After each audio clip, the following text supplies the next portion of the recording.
it. So he's a lot into like trees and this and that. He knows names of all the different trees here. He stays in Chaitanya, Samarpan, I think. Intro first. This was his passion project. Rohith. Yeah, I am Rohith and then again start. Good evening, everyone. I'm Rohith. So, shall we begin with the questions, sir? Sure. Yeah. So, firstly, as given that you have provided service to so many families, supported so many of these families, you must have like a very strong customer base. So, what strategies do you employ to reach and retain those customers over time? Yeah, see, I think, finally, marketing in terms of like promotions, etc., will only get you the customers initially, right? Yeah. After that, retention is all about your product and service, right? So on the product part, of course, because we try to get all of these authentic products, etc., right? So that's how we kind of try to retain them. One is by making sure we get authentic products which taste better, right? Yeah. And where we can build that trust between them, the customers and the farmers, that this is actually coming from this particular farmer. So we sell everything source traceably. Consumers can actually talk to that farmer if they want to, and things like that. So building trust is the second angle, right? Third angle is, see, trust is only earned if you are also willing to give trust in return, right? So we have a very no question sort of a refunds policy, because a lot of times in the fresh produce space, things will go wrong, right? At that point of time, basically, you would trust that the customer is telling the right thing, and be like, okay, sorry, we must have goofed off and let's go ahead and do so having a good refund policy, etc., kind of really helps, where you are trusting the customer as well. So that's the third part. And the fourth piece is essentially like, do not make customer support something which is difficult to access. This is something earlier companies used to do this a lot, where it used to be so difficult to reach out to customer support, or you have to email and things like that, because they used to treat it as a cost center, right? That basically customer support is just costing us money. We treat it as a profit center, that if a customer talks to one of our support team, then maybe they'll buy more from us in the future.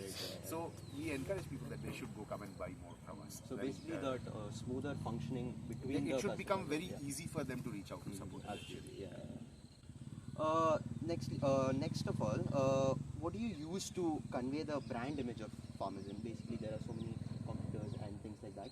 But how do you build that image in your customer's mind? Yeah. So see, the first thing about brand is that you have to have differentiation.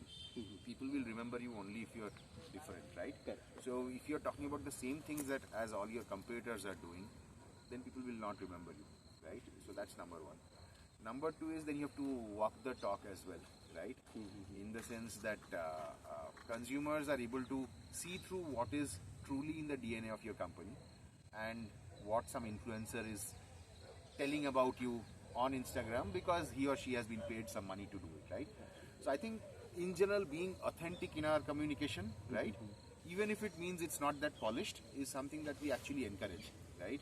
Rather than, which is why a lot of times we feel that, unfortunately sometimes having like a big marketing team can be counterproductive, because a big marketing team might try to polish everything too much, so that it starts looking less authentic and it starts becoming more, super polished and things like that, right? So we try to actually avoid that, and it helps us that we are a very small team. So anyway, we don't have a large team working on one video for a long time, and hence it's super polished, because consumers are nowadays able to, they can see what is more authentic or not, right? So that's a part of building of our brand part of it. And third piece is that we try to make sure that we are very farmer first, right? So by talking about farmers' origin stories, right, by telling them more about that particular farm and things like that, we bring a very different angle to it, right? Because this is not something which usually a Swiggy or any of these other big baskets, etc. would do.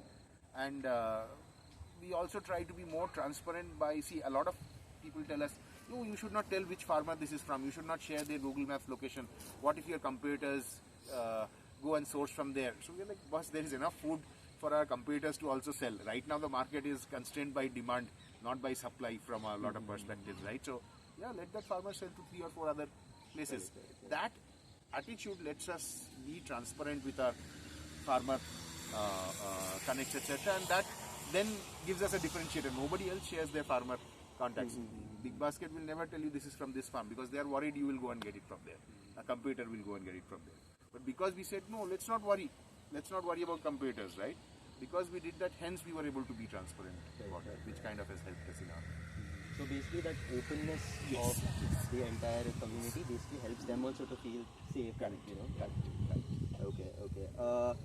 Next, how do you ensure that the expectations of the customers and the reality of Farmizen from a customer's point of view are met?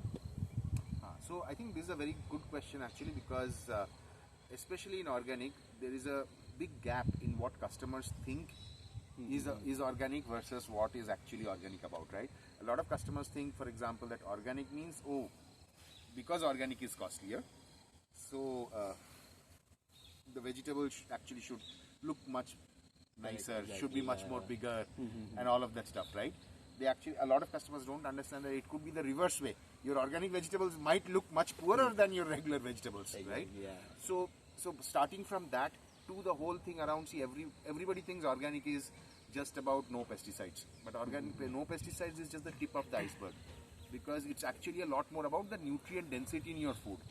That organic food is actually much better for you, and even the industry is to kind of blame for that, because as an industry we have always talked about the fear factor part of it. We have not talked about the positive aspects of it, right? Which is that, boss, you eat this, you are going to age slower than others. Right? So these sort of things. So you are much better off talking about that than saying, oh no, if you don't eat this, you'll get cancer. So we have always, unfortunately, worked on that fear factor side of things, which kind of, I think we need to bring it back a little. So that's the other point. Sorry, what was your question? I mean, how the expectations and reality. Yeah. Of So I think expectation, there is a distinct gap between the expectation that consumers have in terms of what is organic and the actual reality of it. So we obviously try to address that a lot, right from the product description page itself to when our support tells customers something. But what we have seen is the most effective is if some way you are able to unlock communication at a peer-to-peer level between customers. Because what happens is, one customer might have been buying organic, might have been even farming organic themselves, so they are a lot more aware. See, customers nowadays don't trust whatever brands say, they trust what other consumers say. So the overall strategy that we have, which we have not yet found the best way to kind of do it, so we are still in the process of finding, but that's going to be our strategy, is that how do you enable some members of the community to actually educate other members, right? So then customers hear it from other customers that, organic, this is what it should be, right? Or, don't worry too much about whether it is cold press through wood press or through regular, it doesn't really matter.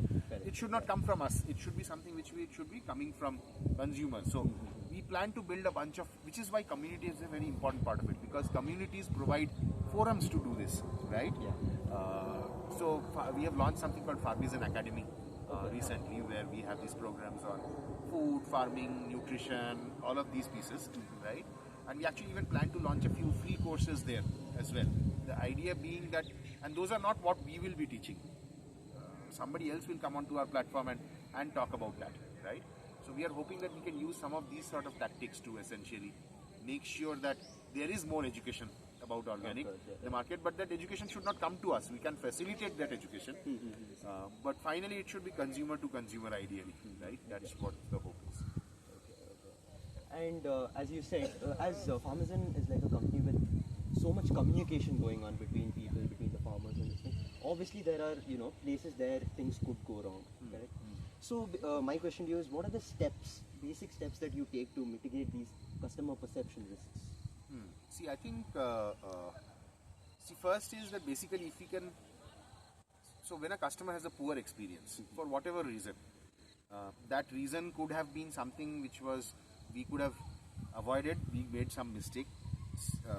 The reason could be something completely unavoidable. The fruit looked absolutely correct from outside, but inside there was a problem.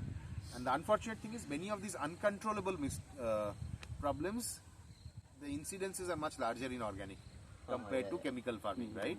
I mean, if you don't get complaints after having sold, 1,000 kg of pomegranates from a farm where everything looked very beautiful outside, but some of them were not good inside, then you should be worried about that farm actually, because it does happen. You will get these pest attacks, etc., borers and fruit flies, which will go and spoil the fruit from inside. So essentially, if in general FNV, fruits and vegetables, is a tough industry because there are many moving pieces. Things change hands. There is temperature, handling, many factors are there. So it is lot more things can go wrong. Okay, but organic FNV is double of that complexity, and double the more things can go wrong. I think here the environment factor plays like a very huge role, and that is something obviously you can't control. So the idea there is, one is that how do you quickly figure out something has gone wrong, and when something has gone wrong, the customer is initially very angry. Typically, all of us, we also become very upset when, I was really looking forward to these mangoes, and see now they came and there is, something is spoiled in it, or I waited for 4 days for it to ripen, and now it's ripening, everything is rotting. So these sort of situations, basic first thing is to make sure that customer should have a way to quickly reach out to you. He should not at that point of time be struggling. He should not then feel that, okay, let me go to Twitter or to Google and then put something there, because then it will create a big hangama, right? So you should be like, boss, I'm here to listen, and let's first solve it, right? And then perhaps you go ahead and try to, tell them why it happened and things like that, right? So that is one piece. Second is training your customer support folks, etc., on the empathy part of it, right? That customer is angry. A lot of times what happens is support folks become upset with customers who are angry, and they are like, okay, I don't want to, they don't want to give them the best service, because they're like, he's angry, he's not being polite with me, being rude to me. But we have to understand that that customer is not angry at him, he's just angry and disappointed at that experience, and at that point of time we need to do whatever is required to mitigate that disappointment, right? So basically that's the second thing, that you need to kind of give an empathetic, you need to show some empathy towards that customer, right? And finally, overall you should try and use technology to minimize or control as many of these variables as possible. Okay, now Farmizen obviously produces lots of fruits and vegetables. There's a variety of it. How does basically Farmizen cater or encourage basically the variety-seeking consumer buyer behavior? Very nice question. See, what has happened is that supermarkets have started dictating what we should be eating, right? And the way they have started dictating what we should be eating is by basically, they are curating their shelves based on where their biggest margins would be and where availability is a non-issue, right? And where handling, etc., is very easy, which is why you seldom find things like this kala jamun, right? That's such a excellent fruit, grows everywhere in India. You seldom find it in supermarkets. You will mostly find it in roadside vendors selling it, right? Your talshash or the ice apples, right? Again, ice apples you never find it, because there is an effort involved in removing the thing and getting the thing outside, the seeds from in it, right? So that's why again you find it in roadside stalls, but not in the, right? So what's happening is, and especially as there are 2 or 3 generations at play here, right? There's one generation which has only seen offline earlier and now online, but they have been exposed to all the products because they used to always, for 20-30 years of their life, they used to only buy offline. They used to go to bazaars and markets. Second generation is, they was buying offline, but then slowly online. And then there's a third generation which is always bought online. From whenever they started buying after taking over from their parents or staying away from their parents, they are doing everything based on whatever is online, right? So all of these segments, some of these segments don't have an idea of what is in season, what is not in season. Some of them will only be able to name like 3 different varieties of greens, right? Okay, we know palak, we know coriander, we know methi, that's it, right? So we believe that it's a very important part of our charter to actually, bring back a lot of this diversity, because it is good for the world, it's good for the ecology part of it, right? In general, organic farming, the basic principle is biodiversity, right? You should have a very large variety of different life forms, right, in your organic farm. So one is that part. Second piece is that it also makes sense from us, from a very business perspective, because our supply chains are very different. We don't rely on the regular supply chains, right? We have built our own supply chain of procuring from farmers, etc. So we would always prefer to work with farmers growing 30 different varieties of crops, right? So we are able to handle it through our supply chain, which if you ask Big Basket to handle 30 bunches of a particular produce, it will not work from them. That's not how their supply chain works. They need to work with a few hundred kgs, right? And the third thing is that it's a good reason to bring consumers back, right? Because consumers are like, okay, I don't find this anywhere else. But of course, that means that we have to, one is we have to play to their nostalgia for that first segment. And for that third segment, which is the guys who are not even aware that that is there, we need to create educational content to bring them back, right? Which is why perhaps at some point of time in the future, we should probably even either curate or invest in creating a lot of recipe videos around, some of these very hard to find or forgotten produce and things like that, right? Even curation is probably fine, or we might even create some of our videos and things like that as well. So yeah, it's a very important part for our strategy as well as Ryzen there. Okay, sir, I feel like now that we have covered the marketing side of Farmizen, I or whoever is watching this would love to know what is the future of Farmizen. What are the strategies that you're going to bring in the future? See, basically, I think so. 2024, we are in Bangalore and Hyderabad now. 2024, we'll launch in at least one more city, one more large metro, and we want to experiment with at least one's very small tier 2, tier 3 sort of a place, because what's happening currently is that like we are ignoring a lot of these places, right? And these are places where people like quick commerce, etc. are not there and probably are not going to go there for quite some time. And all of these places, there are people who are getting lifestyle diseases, so which means that they need a solution like Farmizen. There are people who appreciate good taste in food, right? A lot of these places are places where they are producing good food nearby, but that is going to all the big cities, right? Just like even in India, some of the best fruits we now don't even get access to it. The best Alfonsos go abroad. So that happens at a different level in these smaller places also, right? Where the best produce from that area is actually going off somewhere else. So I think going to several different places is going to be a big part of it. And I think we are very well equipped to do that because our business model is very capital efficient. It's very focused on unit economics and so on and so forth, right? And we rely a lot on unlocking word of mouth sort of channels from the marketing perspective, right? So I think we should be able to do that without having to raise very large rounds of funding or lose a lot of money and things like that. So that's the plan. Basically, how do we replicate this model in several places? Thank you so much, sir, for helping us learn basically about Farmizen and obviously how you basically bring this market into the world. Thank you so much. Welcome.